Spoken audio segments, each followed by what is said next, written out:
Hello అండి, welcome to MCV.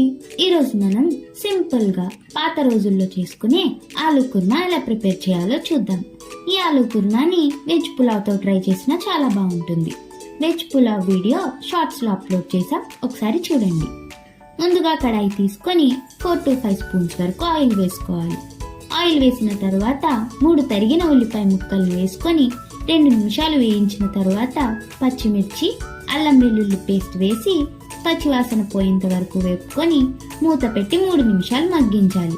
అలా మగ్గిన తర్వాత కరివేపాకు, అలానే మీ రుచికి తగ్గట్టు ఉప్పు వేసుకొని అంతా ఒకసారి బాగా కలపాలి. వీటితో పాటు కొంచెం కొత్తిమీర కూడా వేస్తే రుచి బాగుంటుంది. మళ్ళీ అంతా ఒకసారి బాగా కలిపి చిటికెడ పసుపు, అలానే ముందుగా ఉడకబెట్టి ఉంచిన 2 బంగాళదుంపలను ముక్కలుగా కోసి వేసుకోవాలి. అలా వేసిన తర్వాత ధనియాల పొడి, అలానే మీ రుచికి తగ్గట్టు కారం వేసుకొని అంతా ఒకసారి బాగా కలుపుకొని 1 కప్ వరకు వాటర్ వేసుకోవాలి. అలా వాటర్ వేసిన తర్వాత అంతా ఒకసారి బాగా కలిపి మూత పెట్టి నీరు దగ్గర అయ్యేంత వరకు మగ్గించుకోవాలి. మధ్య మధ్యలో మూత తీస్తూ కలుపుతూ నూనె పైకి తేరేంత వరకు మగ్గించుకోవాలి.